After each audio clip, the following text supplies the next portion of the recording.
Hare Krishna. Welcome to Bhagavad Gita class 7। त last class असां जीव तत्व स्टार्ट कयोसीं। जीव जीअं ॾिठोसीं कि 5 स्थूल तत्व ऐं 5 सूक्ष्म तत्वनि सां ठहियल आहे। 5 स्थूल तत्व आहिनि पृथ्वी, वायु, जल, आकाश ऐं अग्नि। ऐं 5 सूक्ष्म तत्व आहिनि मन, बुद्धि, अहंकार, आत्मा ऐं परमात्मा। त अॼु असीं ही 5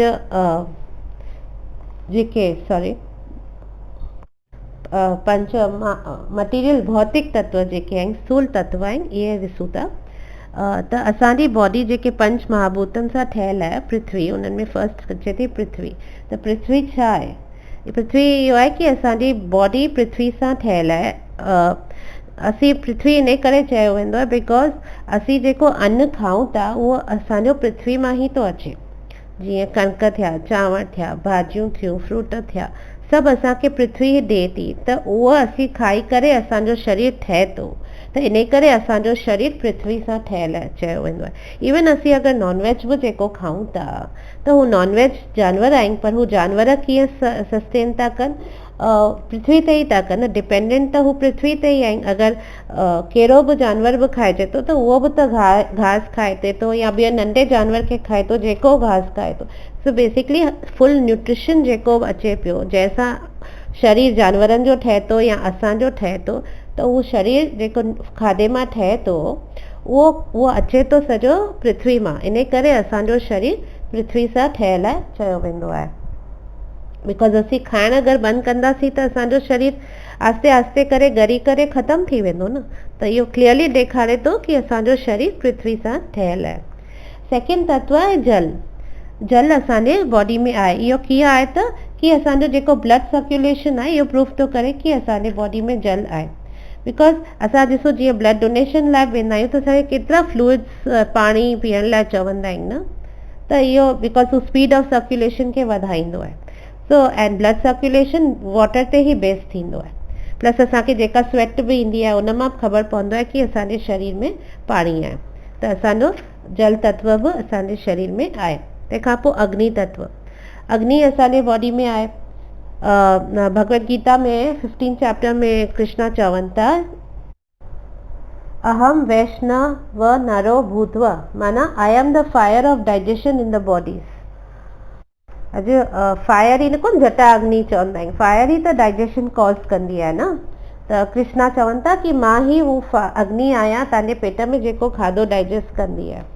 त अग्नि त आहे। ऐं हूअं बि न जनरली बि असांखे ख़बर आहे कि कोन चवंदा आहिनि पेट में बाहि लॻी वई आहे या बुख लॻी आहे या हीअं, मतिलबु बेसिकली हमेशह अग्नि खे ई रेफर कयो वेंदो आहे, स्टमक खे। त ऐं डाइजेशन बि असांजो अग्नि सां ई थींदो आहे। त असांजे बॉडी में प्लस असांजो बॉडी टेम्परेचर बि ॾिसंदा न, हमेशह वार्मर आहे। एटमॉस्फेरिक टेम्परेचर खां असांजो बॉडी हमेशह वार्म हूंदी आहे। त हीट माना फायर आहे तॾहिं न हीट आहे बॉडी में।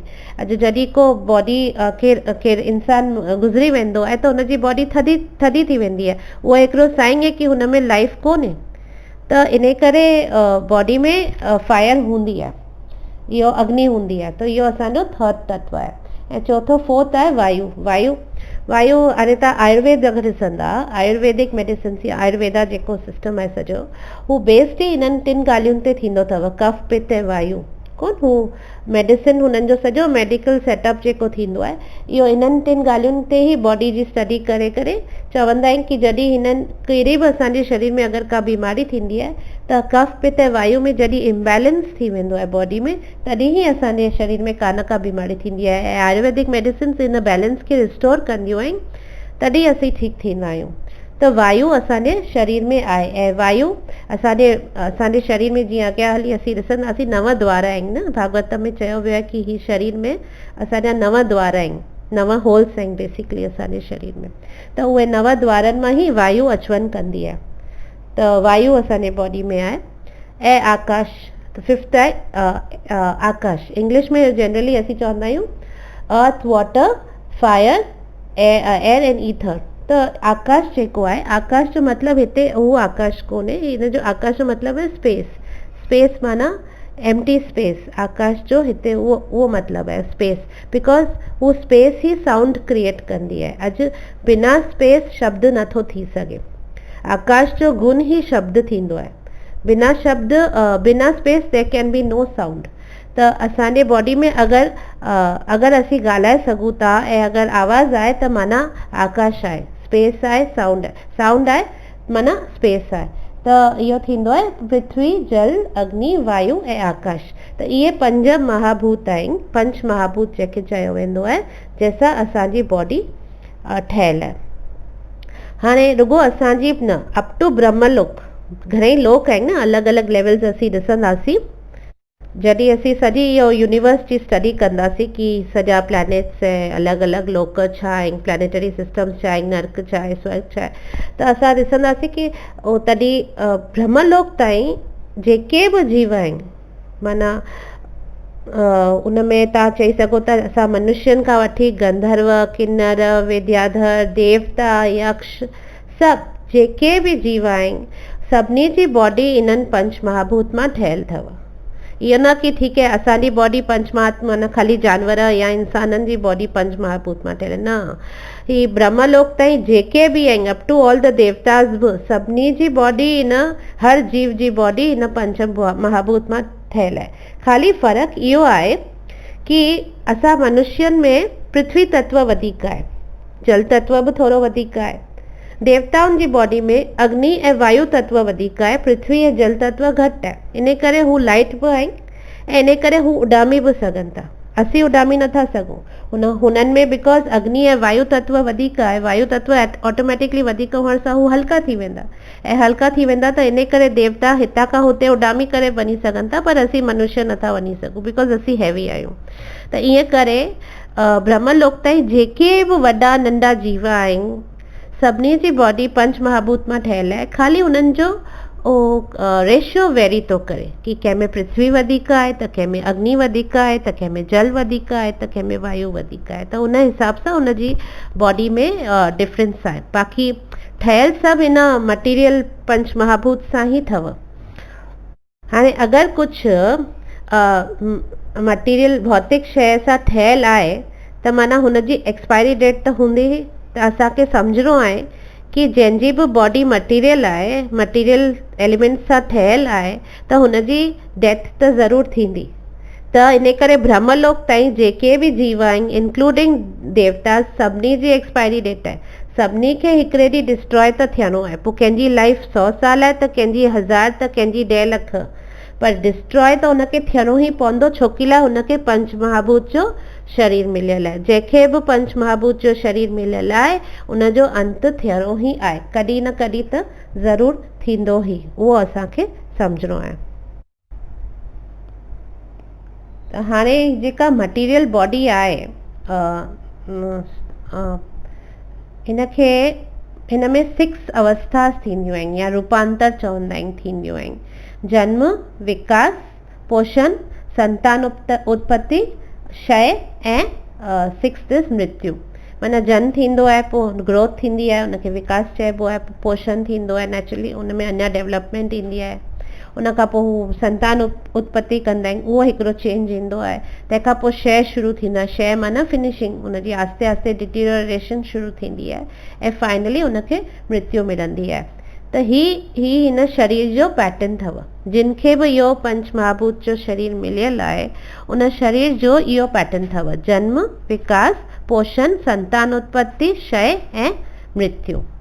त हाणे जंहिंमें जेको बि इहो इन प्रोसेस मां वञे थो उन जे लाइफ विदाउट कष्टनि जी त थी नथी सघे। इन करे इन जो अर्थ इहो आहे कि पंच महाभूत जो शरीर ई हर दुख जो कारण आहे। हिकिड़ो वॾो कुलशेखर अलवार करे ॾाढो वॾो सेंट हो, हू त हुनजो मुकुंदमाला श्लोक में लिखियल अथव, शरीरम व्याधि मंदिरम, माना ही शरीर जेको आहे ही रोगन जो घर आहे।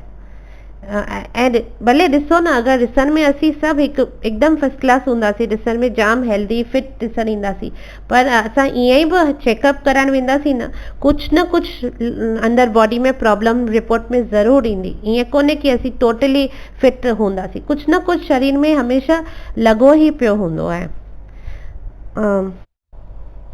लॉर्ड ऋषभदेव आहिनि, ॾाढा वॾा भागवतम में ॾाढा वॾा सेंट्स आहिनि। त हू लॉर्ड ऋषभदेव चवंदा आहिनि कि हुन हिन मटीरियल बॉडी खे असत ऐं क्लेशदा चयो आहे। असत माना टेम्पररी ऐं क्लेशदा माना मिज़री प्रोड्यूसिंग, सफरिंग ॾियण वारो, क्लेश ॾियण वारो। हिन पंच महाभूत जे शरीर खे इहो चयो आहे।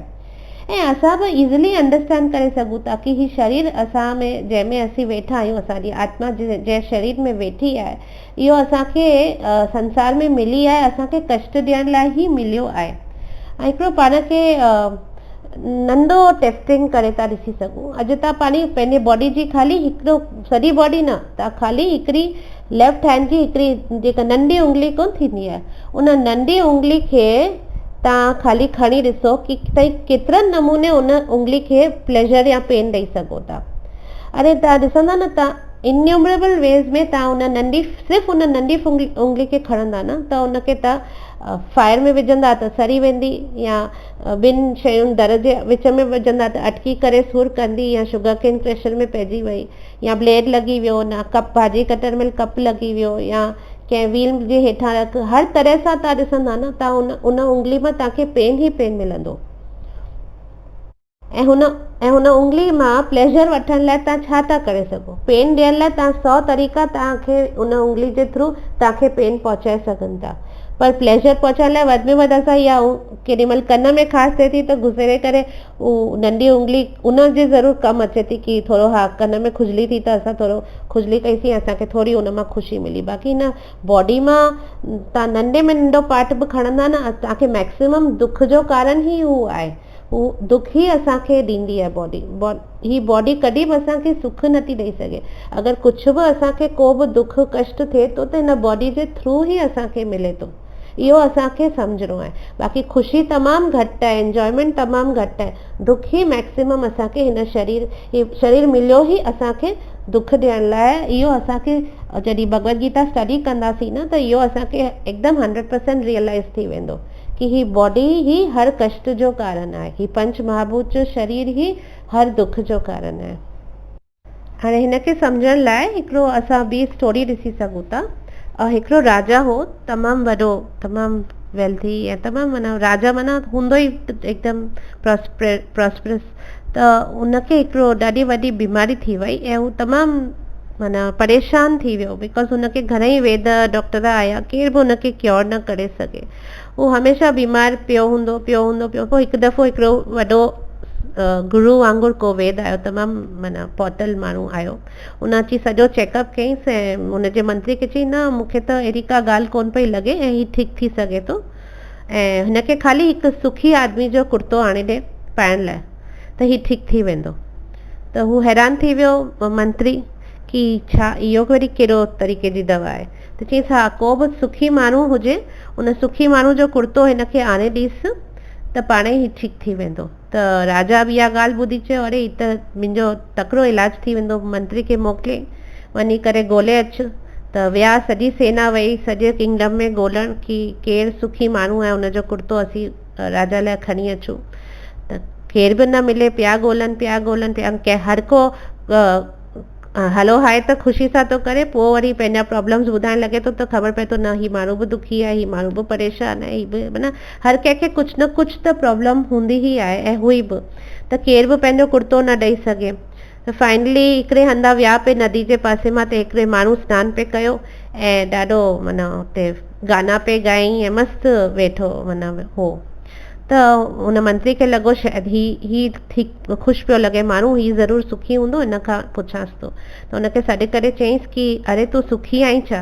त हुन चयईंसि, हा, मां त ॾाढो सुखी आहियां। त चयईंसि, पक्का तूं सुखी आहीं? चयईंसि, हा। चई, तोखे को कष्ट, को प्रॉब्लम, को दुख कोन्हे? चयईंसि, न, मूंखे कुझु बि कोन्हे, मूंखे को बि लाइफ में प्रॉब्लम कोन्हे। त पोइ हू मंत्री चयईंसि, ठीकु आहे, हाणे तूं मूंखे पंहिंजो कुर्तो ॾे, मूंखे राजा लाइ खपे। हुन चयईंसि, मूं वटि कुर्तो कोन्हे, तॾहिं त मां सुखी आहियां। त हिन जो मतिलबु इहो आहे हिन कहानी जो कि हू राजा जेको आहे उहो असीं आहियूं, ऐं हू कुर्तो जेको आहे उहो असांजो शरीर आहे, जेको पंच महाभूत जो असांजो शरीर आहे। जेसि ताईं असां पाण खे ही शरीर सम्झंदासीं ऐं हिन बॉडी सां अटैच रहंदासीं, तेसि ताईं असांखे दुख मिलंदो।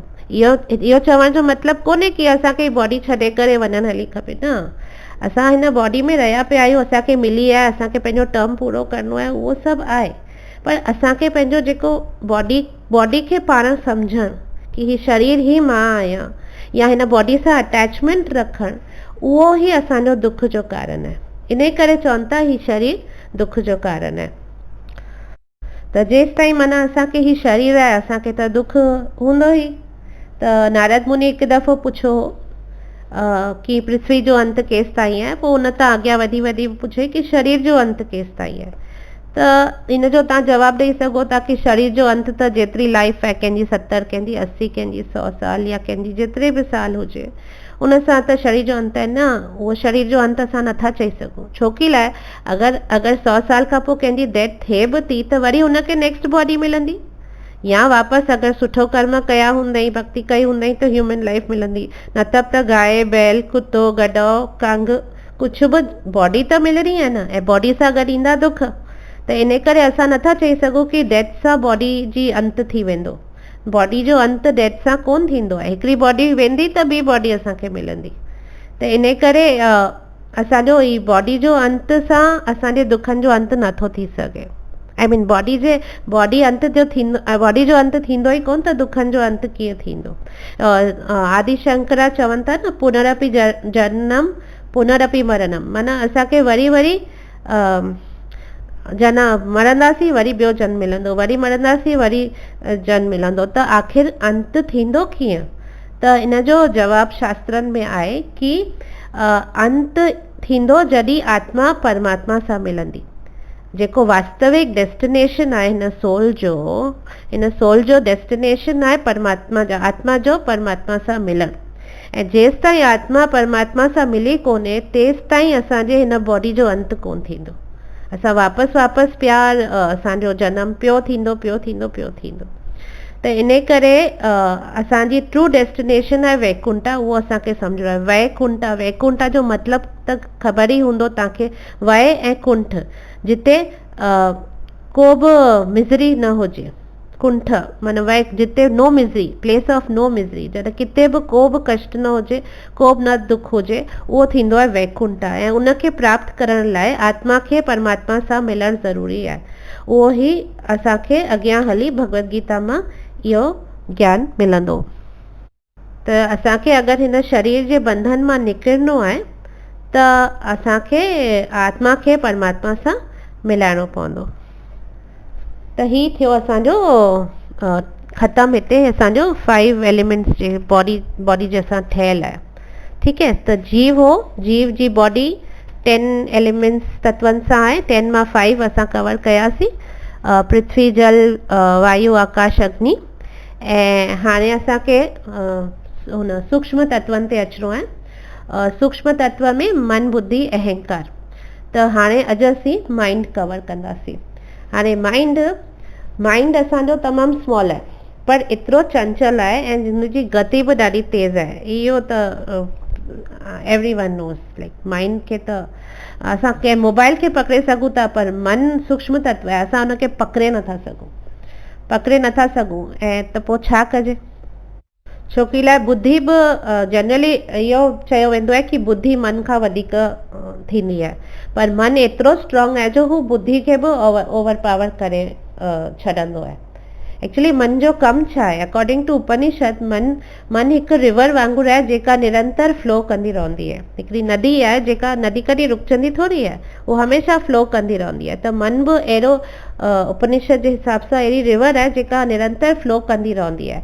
उनमें जेके वीचार आहिनि असांजा बहंदा रहंदा आहिनि, माना हमेशह ई वीचार पिया ईंदा रहंदा आहिनि ऐं को हुनमें स्टॉपिंग कोन्हे। इवन असीं सुम्हिया पिया हूंदा आहियूं न, तॾहिं बि असांजो माइंड कम ते ई हूंदो आहे। त असांजो माइंड जो स्टेट पर कलयुग में त अहिड़ो आहे कि सुठा थॉट्स घटि ईंदा आहिनि ऐं नेगेटिव थॉट्स ऐं बेकार थॉट्स वधीक ईंदा आहिनि, पर फ्लो त थॉट्स जो हमेशह कंटिन्यूसली हूंदो ई हूंदो आहे। असांजे माइंड जा 3 कम थींदा आहिनि, thinking, feeling, willing. Bhagwat Gita में इहो अॻियां हली ॾिसंदासीं असां। सोचणो, अनुभव करणो ऐं इच्छा करणो, इहे 3 कम असांजे मन जा आहिनि। ऐं इन्हनि 3 कमनि खे खणी करे माइंड असांखे पाण खे बिज़ी रखंदो आहे, असांखे बिज़ी रखंदो आहे। त हाणे जेको असां चयोसीं जीअं पंच महाभूत खे डिस्क्राइब कयोसीं उन खां मथे इहो मन थो अचे। असीं अगरि पंहिंजी फिंगर कटूं था त कंहिंखे पेन थो थिए? असांजी बॉडी खे पेन थो थिए कि असांजे माइंड खे पेन थो थिए? ही सॼो मन जो खेल आहे। असांजे माइंड खे ई पेन थो थिए एक्चुअली। कीअं त ॾिसो, अगरि तव्हां 2 कलाक रोटी न खाओ, 3 कलाक रोटी न खाओ, 4 कलाक रोटी न खाओ, आख़िर तव्हां रेस्टलेस थी वेंदा, भई रोटी किथे आहे, मूंखे बुख लॻी आहे, राइट। ऐं जीअं असांजो शरीर आहे तीअं योगिन जो बि शरीर आहे, घणेई माण्हुनि जो आहे। केतिरा माण्हू निर्जल फास्टिंग कंदा आहिनि, कीअं करे वेंदा आहिनि? जॾहिं ख़बर आहे 2-3 कलाक में ई शरीर खे अची बुख लॻंदी आहे, पेट में लॻंदो आहे एसिडिटी पई थिए, ही पियो थिए, हू पियो थिए, रेस्टलेस थी वेंदा आहियूं। योगी त महीनो जैनी केतिरा महीना केतिरो लंबा फास्ट रखंदा आहिनि, या जेके योगी वञी करे मेडिटेशन कंदा आहिनि, हू कीअं हेतिरो बिना खाधे बिना पाणी रही सघंदा आहिनि? त ही सभु मन जो खेल आहे। बिकॉज हू पंहिंजे मन खे कंट्रोल करे सघनि था, इन करे हुननि खे उहो फील कोन थो थिए, को बि पेन फील कोन थो थिए। त ही जेको पेन बि असांखे अचे थो न, इहो असांखे माइंड थो फील कराए। न त अगरि माइंड ख़ुशी फील कराईंदो त असांखे ख़ुशी थींदी, पेन फील कराईंदो त असांखे पेन थींदो। त ही सॼो खेल माइंड जो ई आहे एक्चुअली। बॉडी त डेड मैटर आहे, जीअं असां अॻे ॾिठोसीं क्लासिस में, बॉडी डेड मैटर आहे, उनखे कुझु कोन फील थींदो आहे। ही माइंड ई सॼो गेम खेलंदो आहे। तॾहिं त अॼुकल्ह हेतिरा वेलनेस सेंटर्स जेके अची विया आहिनि, सभु तव्हांजे माइंड खे तव्हां सां ॻाल्हाए करे तव्हांजे माइंड जे थ्रू ई तव्हांजूं सभु मुंहिंजूं बीमारियुनि खे ठीकु करे वेंदा। हाणे अॼुकल्ह त हिकदमि फुल फैशन में आहे अहिड़ा वेलनेस सेंटर्स जेके they will cure your mind न, माइंड तव्हांखे ॻाल्हाए करे तव्हांजो सॼो मन मां तव्हांजे सभु नेगेटिविटी कढी करे ऐं तव्हांजूं सभु बीमारियूं ठीकु पिया कनि। बिकॉज हाणे ख़बर पइजी वई आहे न कि मन ई असांखे सभु कुझु फील कराए थो। केरु असांखे अगरि अब्यूज़ थो करे या असांजी गिला थो करे या असांजे बारे में बुरो भलो थो चए, त असांजी आत्मा खे कुझु फील कोन थींदो अथव।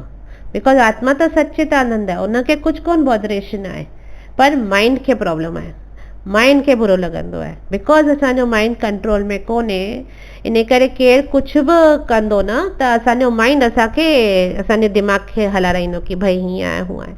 पर अगरि असांजो मन कंट्रोल में आहे न, त केरु असांखे केतिरियूं बि साम्हूं बीह करे बि गारियूं ॾिए न, असांखे को फ़र्क़ु कोन पवंदो। त हीउ जेको बि खेलो असांजे अंदरि हले पियो, इहो सॼो असांजो मन पियो कराए।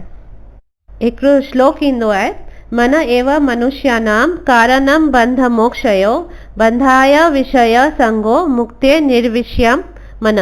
इन जो मतिलबु आहे कि हींअर मां वर्ड बाय वर्ड तव्हांखे कोन एक्सप्लेन कंदसि, बिकॉज इहो हली भगवत गीता में, अॻियां हली असीं वर्ड बाय वर्ड सम्झंदासीं संस्कृत। हींअर त शॉर्ट में ई मां तव्हांखे ॿुधाईंदसि यको। त हिन श्लोक जो यको मतिलबु आहे कि इंसान लाइ मन ई हुनजे बंधन जो कारण आहे ऐं मन ई हुनजे मुक्ति जो बि कारण आहे। इवन अॻियां हली ॾिसंदासीं न, कृष्णा अर्जुन खे ॿुधाईंदा न, माइंड असांजो फ्रेंड बि आहे, एनिमी बि आहे। त माइंड अगरि हिननि शयुनि में, जेके संसार जी शयुनि में, सेंस ऑब्जेक्ट्स जेके चइबो आहे, जेके असांजे सेंसिस खे वणंदियूं आहिनि या असांजा सेंसिस जिते फोकस कंदा आहिनि ॾिसण लाइ या ॿुधण लाइ या खाइण लाइ या फील करण लाइ, त असांजा जेके सेंसिस जिन ऑब्जेक्ट्स खे चाहींदा आहिनि या असांजो मन उन्हनि खे उन्हनि ते लॻाईंदो आहे, त हू असांखे बॉन्डेज क्रिएट कराईंदो आहे। पर मन अगरि डिटैच्ड आहे सेंस ऑब्जेक्ट सां, त ऑटोमेटिकली असांखे मुक्ति जो रस्तो मिली वेंदो। इहो अमृता बिंदु उपनिषद में लिखियलु अथव कि मन ही कारण आहे हर शइ सां अटैचमेंट जो, ऐं मन ही कारण आहे हर शइ सां डिटैचमेंट जो। ऐं नेचुरली अटैचमेंट त बंधन आहे, कर्म बंधन में बंधन वारी आहे, ऐं डिटैचमेंट त मुक्ति जो रस्तो आहे। त हीउ सभु जेको कराए पियो, इहो मन ई कराए पियो। मन असांखे वैकुंठा वठी वञे सघे थो अगरि असांखे कंट्रोल में आहे त, ऐं अगरि कंट्रोल में कोन्हे त सिधो नर्क में वठी वञी सघे थो। त असांजी डेस्टिनेशन बि असांजो मन ई डिसाइड कंदो आहे। अर्जुन कृष्णा भगवत गीता में अर्जुन खे चवनि था न, तूं दुश्मन ॿाहिरि न ॻोल्ह, तुंहिंजो दुश्मन तुंहिंजे अंदरि ई वेठो अथई। बिकॉज अगरि तुंहिंजो मन कंट्रोल कोन कयल आहे, तुंहिंजे चए में कोन आहिनि, तो पंहिंजे मन खे कोन खटियो आहे, त उहो तुंहिंजो दुश्मन ई आहे। इन करे इहो असांखे सम्झणो आहे।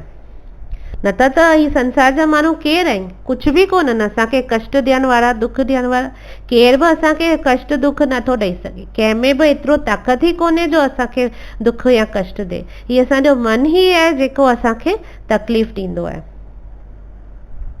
असां सम्झो कंहिं पार्टी में था वञूं, असां हुन पार्टी में एतिरो इंजॉय कयोसीं, ॾाढो मज़ो आयो, फ्रेंड्स हुआ, सभु कुझु हो, good food, everything was like too good. असां ॾाढो इंजॉय कयोसीं, ॾाढो मज़ो आयो। पर हिकिड़ो इंसान हुन पार्टी में 1000 माण्हुनि मां हिकिड़ो ॼणो अहिड़ो हो जंहिं असांखे थोरो निग्लेक्ट कयो, मे बी इग्नोर कयो, या असांखे स्माइल ई कोन ॾिनई, विश कोन कयईं असांखे।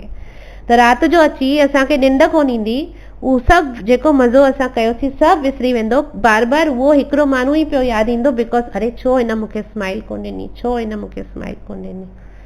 त इहो सॼो मन जो कमु आहे, असांखे दुख ॾियणु, असांखे कष्ट ॾियणु।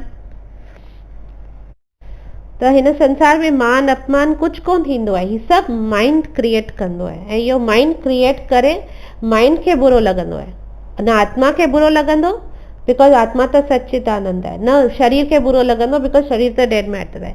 हीउ मन ई आहे जंहिंखे बुरो लॻंदो आहे, सुठो लॻंदो आहे, बुरो लॻंदो आहे। त इन करे हू असांजो दिमाग़ ख़राबु कंदो आहे। त माइंड अगरि कंट्रोल आहे त लाइफ सुखी आहे, ऐं आफ्टर दैट ऑल्सो सदगति मिलंदी। प्रेज़ेंट बि पीसफुल, फ्यूचर बि पीसफुल। पर माइंड अगरि कंट्रोल कोन्हे त ॾाढी प्रॉब्लम आहे। इहो असीं अॻियां डिटेल में सिखंदासीं। ऐं असांखे इहो सम्झणो आहे कि हीउ जीवन जेको आहे असांजो, एक्चुअली चवंदा आहिनि न, ही घणेई श्लोक आहिनि, घणेई प्रवचननि में ॿुधाईंदा आहिनि कि जीवन ड्रीम वांगुरु आहे ऐं सच कोन्हे, सभु कुझु कूड़ आहे। त ही सभु सच खे कूड़ ऐं कूड़ खे सच केरु सम्झाईंदो आहे असांखे? मन ई त असांखे सम्झाईंदो आहे। इन करे मन खे ट्रेन करणु तमामु ज़रूरी आहे, मन खे तत्व जो ज्ञान ॾियणु तमामु ज़रूरी आहे, जेको असांखे भगवत गीता मां मिलंदो। तॾहिं असांजो माइंड असांजे कंट्रोल में अची सघे थो। बिकॉज माइंड, जॾहिं असीं पैदा थींदा आहियूं न, त मन पहिरीं ईंदो अथव, ऐं जॾहिं असीं मरंदासीं न, त मन ई सभिनी खां लास्ट में वेंदो। त जॾहिं माना with berth mind comes first and with death mind goes last. त शुरू खां वठी अंत ताईं अगरि केरु हूंदो आहे असांजे शरीर में, हिन संसार में असांजे अचण खां वठी असांजे वञण ताईं, त उहो मन ई हूंदो आहे। जॾहिं का नेचुरल डेथ अगरि थींदी आहे, इन स्टेट में तव्हां ॾिसंदा, पहिरीं त बुद्धि फेल थींदी आहे, माण्हू सुञाणणु बंदि करे छॾंदो आहे, ऐं कोन या सही तरीक़े सां डिसीशन कोन खणी सघंदो आहे, अहंकार फेल थी वेंदो आहे, ईगो, मां केरु आहियां, ही मुंहिंजो पुटु आहे कि कोन्हे, ही केरु आहे, हू केरु आहे। आस्ते आस्ते हू रिकग्निशन बि ख़तमु थी वेंदी आहे। तंहिंखां पोइ आस्ते आस्ते अखियूं ॾिसणु बंदि करे छॾींदियूं आहिनि, पोइ वरी कन ॿुधणु बंदि थी वेंदा आहिनि। सो उन टाइम ते आत्मा जॾहिं बसि बॉडी खे छॾण वारी ई हूंदी आहे, त हू लास्ट तत्व जेको बचंदो आहे, जेको कम ते हूंदो आहे, उहो हूंदो आहे माइंड। त इन करे बुद्धि वेंदी आहे, अहंकार वेंदो आहे, अखियूं वेंदियूं आहिनि, कन वेंदा आहिनि, सभु कुझु वेंदो हली आहे। लास्ट तत्व, तॾहिं बि असांजी बॉडी जेसि ताईं लाइफ आहे त कमु त कंदी न, त हू कमु केरु पियो कंदो आहे? हू सिर्फ़ु माइंड ई पियो कमु कंदो आहे। लास्ट में जॾहिं हू माइंड वेंदो आहे, तॾहिं असांजो डेथ थींदी आहे। लास्ट ताईं असांजो माइंड ई कमु कंदो आहे। त माना असां सॼे लाइफ में जेको कुझु बि असां कयो हुजे, कंहिंजे लाइ बि, असांजे शरीर लाइ या कंहिंजे लाइ जेको बि असां कयो हुजे फुल लाइफ में, पर असांजो माइंड ई आहे जेको लास्ट ताईं असांखे सपोर्ट कंदो आहे। इहो असांखे सम्झणो आहे, बिकॉज लास्ट में त हू ई वेंदो आहे न। त लास्ट ताईं सपोर्ट कहिड़े असांखे बॉडी जे पार्ट कयो या बॉडी जे अंग कयो, या कहिड़े तत्व असांखे बॉडी जे कयो, उहो माइंड ई असांखे कयो। त जीव जो जेको माइंड हूंदो आहे, उहो लास्ट ताईं हुनखे सपोर्ट कंदो आहे। इहो असांखे सम्झणो आहे। त असांखे कमु आहे कि असां पंहिंजे माइंड खे ईअं ट्रेन करूं कि जॾहिं हू लास्ट ताईं हूंदो आहे, त हू जॾहिं लास्ट ताईं हूंदो, त टाइम ऑफ डेथ ते हू जीअं असांखे भॻवान जो स्मरण कराए सघे। इन करे माइंड खे ट्रेन करणु तमामु ज़रूरी आहे। बिकॉज अंत स्मरण, अंते नारायण स्मृति चवंदा आहिनि न, अंते नारायण स्मृति माना लास्ट मोमेंट जॾहिं ही शरीर छॾिणो आहे, उन टाइम ते नारायण जी स्मृति हुअणु खपे। त उहो अगरि असांजो माइंड ट्रेन कोन हूंदो न उन ॻाल्हि लाइ, त उहो एंड में कोन असांखे उहो स्मरण कराए सघंदो। अगरि सॼी ज़िंदगी असां पंहिंजे मन खे भटकायो हुजे हिन शइ जे पुठियां, हुन शइ जे पुठियां, हिन रिश्ते जे पुठियां, हुन नाते जे पुठियां, सॼी ज़िंदगी असां अगरि पंहिंजे मन खे भटकायो हूंदो त डेथ जे टाइम ते हू मन उन्हनि शयुनि में ई पियो भटकंदो। हू मन बिकॉज हुन सॼी ज़िंदगी उन्हनि ॻाल्हियुनि ते ई फोकस कयो आहे न, त नेचुरली डेथ जे टाइम ते बि बिकॉज हुनखे आदत उहा रही आहे न उन्हनि शयुनि ते फोकस करण जी, त हू एंड टाइम ते बि उन्हनि ते ई अटैच्ड हूंदो, उन्हनि ते ई फोकस कंदो। भगवत गीता में कृष्णा चवनि था 8.6 में यम यम वापी स्मरणम, हिकु minute I just see the श्लोक। हाँ, यम यम वापी स्मरणम भावम त्यजति अन्ते कलेवरम तम तम एवयति कौन्तेय सदा तद भव भावितः। इन जो मतलब है कि कहिड़ो बि state, what ever state of being one remembers when he quits हिज बॉडी, और son of Kunti the state he will attain without fail. माना बॉडी खे छॾण महिल, क्विट करण महिल जेको बि असांजी स्टेट ऑफ माइंड हूंदी उहो ई असांखे ॿिए जन्म में या नेक्स्ट जेको बि असांजो डेस्टिनेशन आहे असांखे उहा ई मिलंदी, जिते असांजो मन सेटल कंदो एंड मोमेंट ते।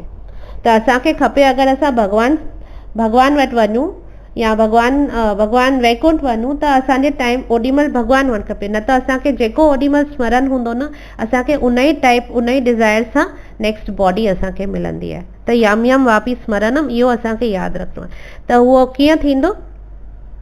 जॾहिं मन ट्रेंड हूंदो, मन असांजे कंट्रोल में हूंदो, मन उन ॻाल्हि ते सॼी लाइफ फोकस्ड हूंदो, तॾहिं ई उहो पॉसिबल आहे। बिकॉज जॾहिं सभु कुझु कमु करणु बंदि थी वेंदो लास्ट मोमेंट ते, त न केरु असांखे भॻवान जो फोटो ॾेखारंदो त बि असीं कोन ॾिसी सघंदासीं, केरु असांखे कोन पढ़णु वेही रहंदा आहियूं भागवतम भगवत गीता, भॻवान जो नालो भॼन हलाए छॾंदा आहियूं, उहो सभु कुझु बि असांखे जॾहिं ॿुधण ई कोन ईंदो त असांखे छा कनि। पर असांजो माइंड जेको आहे उहो त एक्टिव हूंदो आहे, उहो अलर्ट हूंदो आहे, उहो सोचे सघंदो आहे, त हू मन असांखे भॻवान जो स्मरण कराईंदो। इन करे मन खे कंट्रोल करणु तमामु ज़रूरी आहे। पर हाणे अर्जुन चए थो, जीअं असीं अॻियां हली 6 चैप्टर में ॾिसंदासीं कि चंचलम ही मन कृष्णा, माना ही मन मां हवा खे कंट्रोल करे सघां थो, पर मां पंहिंजे मन खे नथो कंट्रोल करे सघां। बिकॉज चंचल, एतिरो मन चंचल आहे न, बिकॉज ही मन जो जेको स्पीड आहे न इहो रॉकेट खां बि वधीक आहे, प्लेन खां बि वधीक आहे। अरे अखियूं बंदि करूं ऐं सोचूं असीं स्विट्ज़रलैंड में आहियूं त असीं पहुची वेंदा आहियूं, बसि अखियूं बंदि करण जी देरि आहे, सोचण जी देरि आहे, मन असांखे उते वठी वेंदो। त मन जी स्पीड एतिरी फास्ट आहे, माना स्पीड आहे एतिरी मन जी, त एतिरो चंचल आहे। त असां अर्जुन इन करे क्लियरली, ऐं उन टाइम में अर्जुन जहिड़ो माण्हू जे सॼे सभु कुझु कंट्रोल करे छॾंदो हो, हुन चई न मां मन खे नथो कंट्रोल करे सघां। त जॾहिं हू उन युग में कोन कंट्रोल करे सघंदो, असीं हिन युग में किथां कंट्रोल करे सघंदासीं। त इहो प्रोसेस असांखे भगवत गीता मां सम्झणो पवंदो। It's not easy to control the mind. त हीउ सॼो असांखे भगवत गीता ई असांखे सेखारंदी कि असां पंहिंजे माइंड खे कंट्रोल कीअं करूं। एक्चुअली मंत्र थींदो आहे। अॼु हर पंथ में या हर कंहिं स्पिरिचुअल ऑर्गेनाइजेशन में या किथे बि ताईं वेंदा न तव्हांखे मंत्र मिलंदो। मंत्र जो मतिलबु ख़बर अथव? मंत्र जो मतिलबु आहे मन त्रायत इति मंत्र, माना मन खे तारण वारो उहो ई थींदो आहे मंत्र। मन त्रायत इति मंत्र, असांजे मन खे तारण वारो, असांजे मन खे कंट्रोल करण वारो, इन करे मंत्र ॾियो वेंदो आहे। मंत्र मंत्र मंत्र चवंदा आहिनि, मंत्र छा थींदो आहे? मंत्र इन करे ई ॾियो वेंदो आहे कि हू असांजे मन खे कंट्रोल करे, असांजे मन खे तारे। सो कहिड़ो मंत्र आहे इहो बि असीं अॻियां हली ॾिसंदासीं, पर मन खे वश में करण लाइ थींदो आहे मंत्र। मंत्र जो बसि इहो ई हिकिड़ो यूज़ थींदो आहे मन खे वश में करण लाइ। त अॼु असीं टाइम थी वियो आहे, त अॼु मां ही, पर I just want to end with a story. हिकिड़ी स्टोरी सां मां ही एंड कंदसि कि हिकिड़ो सेठ हो, ॾाढो पैसे वारो हो, ऐं प्लस नेचुरली पैसो घणो हूंदो त हुनखे मेंटेन करण लाइ टाइम बि ॾियणो पवंदो, त हू ॾाढो बिज़ी रहंदो हो। हुनखे हर गांव में, शहर में, हर जॻह हुनजो कारोबार फैलियल हो ऐं हू तमामु बिज़ी रहंदो हो। त कॾहिं कॾहिं घर में वेही सोचंदो हो कि मां कीअं छा करां, कुझु अहिड़ो मूंखे मिली वञे, को अहिड़ो जादू थी वञे, मुंहिंजा सभु कम पाणे थी वञनि, मां फ्री थी वञा ऐं मूंखे माना ॾाढो लाइफ में कोन टाइम ई कोन थो मिले पंहिंजे लाइ, ईअं करे कोन ॾाढो आशा कंदो हो। हिकिड़े ॾींहुं वाकई में इट्स जस्ट अ स्टोरी, असांखे मेन हुनजो तत्व खणणो आहे, इहे सच में ही सभु कोन थींदो आहे, पर स्टोरियूं एग्ज़ाम्पल्स ई दृष्टांत इन करे ॾिना वेंदा आहिनि जीअं असांखे उन मां असांखे ईज़िली उन तत्व जो कॉन्सेप्ट असांखे सम्झ में अचे ईज़ी तरीक़े सां, इन करे ही सभु स्टोरियूं ठाहियूं वेंदियूं आहिनि। त एनीवेज़ त हिन उन सोचईं कि मूंखे कुझु अहिड़ो मिली वञे जो मुंहिंजो ही प्रॉब्लम ई सॉल्व थी वञे। त वाकई में हिकिड़े ॾींहुं हुनखे हिकिड़ो जादू जो चिराग मिलियो, जीअं अलादीन वटि कोन हो जादू जो चिराग, तीअं हिनखे बि हिकिड़ो जादू जो चिराग मिलियो। त जीअं जादू जो चिराग मिलियो घिसियईं त हुन मां हिकिड़ो जिन निकितो। जिन निकितईं, जिन निकिरी करे चयईंसि कि हा हुकुम मेरे आका, यू नो हाउ चवंदा आहिनि, त मूंखे ऑडर कर ऐं मां जेको तूं चवंदे मां तुंहिंजे लाइ कंदसि, मां तुंहिंजो दास आहियां, पर मुंहिंजी हिकिड़ी कंडीशन आहे। त चयईंसि छा, तुंहिंजी छा कंडीशन आहे? चई तोखे मूंखे हमेशह बिज़ी रखिणो पवंदो, अगरि तो मूंखे माना हिकिड़ो कमु ख़तमु त ॿियो कमु ॾियणो अथई, मूंखे तोखे हमेशह बिज़ी रखिणो पवंदो, न त मां तोखे खाई वेंदसि। त हुन चयईंसि इहो वरी छा, तूं मुंहिंजो कमु कंदे वरी मूंखे ई खाई वेंदे? चई हा तोखे न, तूं मूंखे बिज़ी रख त मां तोखे कोन खाईंदसि, पर जीअं ई मां फ्री थियसि ऐं को कमु कोन ॾींदे त मां तोखे खाई वेंदसि। त हाणे पोइ फ़िलहालु त हुन माण्हू सोचियो, हू हुन में ई ख़ुशि हो कि मुंहिंजा कम थींदा। शहर में मोकिलियईंसि हुनजी फैक्ट्रियुनि जा कम करण लाइ, पोइ खेतनि में मोकिलियईंसि हुते कम करण लाइ। पर जिन वरी जिन हो नेचुरली 20 साले जो कमु 2 कलाक में करे ईंदो हो। त ईअं करे करे करे करे थोरनि ॾींहंनि में ई हुन माण्हू जा सभु कम करे वरितई, माना कमु ई कोन बचो कुझु करण लाइ। ही त परेशान थी वियो, अञा ॾींदो हुअसि कमु, अञा थोरो लेटंदो हो त वरी अची पहुचंदो हुअसि कि हाणे मूंखे ॿियो कमु ॾे, वरी हुनखे ॿियो कमु ॾींदो। हाणे ही माण्हू बि परेशान थी वियो। फ़िलहालु हिकिड़े ॿिए कम ते मोकिले करे डुक पाए पंहिंजे गुरू वटि वियो। चयईंसि कि बाबा ही मुंहिंजी स्टोरी अथई, हाणे मूंखे तूं बचाए। त हुन गुरू चयईंसि इन करे चवंदा आहियूं असीं कि कॾहिं बि ग्रीडी न हुअणु खपे, लालच बुरी बलाए, कुझु बि there are no shortcuts in life, हमेशह माना कोन सही रस्ते ते मिरेकल्स जी उमेद कॾहिं न कजे, त पंहिंजो कर्म कजे। त इन करे गुरू घणेई सम्झाईंसि, चयईसि उहो सभु त ठीकु आहे बाबा, पर तूं मुंहिंजी हाणे मूंखां ग़लती थी वई, मूंखां हिन जिन मां मुंहिंजी जान छॾाए। त गुरू चयईसि ठीकु आहे, मां तोखे हिकिड़ो उपाय ॾियां थो। हुनखे ॿुधाईंसि हिकिड़ो उपाय, उहो वठी करे उपाय वियो घर पंहिंजे। घर जीअं ई पहुतो त ॾिठईं हू जिन सोफ़ा ते आराम सां वेठो आहे ऐं चयईंसि जल्दी कर, मूंखे कमु ॿुधाए, न त मां तोखे खाई वेंदसि। त चयईंसि ठीकु आहे, हल मूंसां गॾु तूं मुंहिंजे खेतनि में हल। त कार में विहारे करे जिन खे पंहिंजे खेत में वठी वियो। उते खेत जे विच में चयईंसि हाणे हिते तूं 500 फीट जो वॾो खड्डो खोद। त जिन वियो, वञी करे 500 फीट जो लंबो खड्डो हुन खेत में खोटे आयो। पोइ हुन में चयईंसि हाणे हिन में हिकिड़ो बैम्बू गार, 500 फीट ताईं अंदरि ताईं हिकिड़ो वॾो बैम्बू तूं हिन में कनेक्ट करे करे बैम्बू खे गार। त हू वञी करे बैम्बू गारे करे आयो। चयईंसि हाणे हिन ते चढ़ी वञ। त हू चढ़ी वियो। चयईंसि हाणे तूं हिन बैम्बू ते लॉचर लॉचर वेही कर जेसि ताईं मां तोखे ॿियो कमु न ॾियां। त हू जिन माना बैम्बू ते हू 500 फीट लथो, वरी चढ़ियो, वरी लथो, वरी चढ़ियो, वरी लथो, वरी चढ़ियो, ईअं करे उनखे कम ते इहे लॻाए करे पंहिंजी जान छुटाए छॾियईं। तीअं ई असांजो मन आहे, हू जेको सेठ आहे उहो असीं आहियूं ऐं जिन जेको आहे उहो असांजो मन आहे, जेको जिन वांगुरु ई आहे। इन करे अगरि जॾहिं असांजो मन ख़ाली आहे त चवंदा आहिनि न शैतान जो घरु आहे, इन करे असांखे खाई वेंदो, असांजी नेगेटिव थॉट्स आणे या जेको बि करे असांजो माना असांखे पीसफुल कोन रहणु ॾींदो। इन करे चवंदा आहिनि कि माला पकड़ो, माला पकड़ो, ऊपर खां नीचे, नीचे खां ऊपर, मंत्र जाप कंदा रहो। त उन में छा आहे, मन उन में ऑक्यूपाइड रहंदो ऐं हर प्रॉब्लम खां, हर कष्ट खां असांखे डिस्टेंसिंग थी वेंदी। असीं को बि असां कहिड़ी बि ॻाल्हि में असीं अटकंदासीं कोन, बिकॉज मन असांखे उते वठी ई कोन वेंदो। इन करे माला पकड़ाई वई वेंदी आहे कि कोन हेठि खां मथे, हेठि खां मथे ताईं कंदा अचो, मंत्र ॾिनो वेंदो आहे। मंत्र छो, मन खे तारण वारो, मन खे वश में करण वारो थींदो आहे मंत्र, जेको कबो आहे माला जाप ते। उन सां छा आहे, मन लॻो पियो हूंदो आहे उन ते, त हू हिते हुते कोन भटकंदो ऐं हिते हुते कोन भटकंदो त असांखे परेशान कोन कंदो। त ही हिकिड़ी स्टोरी हुई मंत्र ऐं मंत्र जाप खे सम्झण लाइ। त इहो अञा सॼो बेसिक इंफॉर्मेशन आहे। मन जो त अगरि लेक्चर खणूं त असीं 8-10 क्लास रुगो माइंड ते करे सघूं था।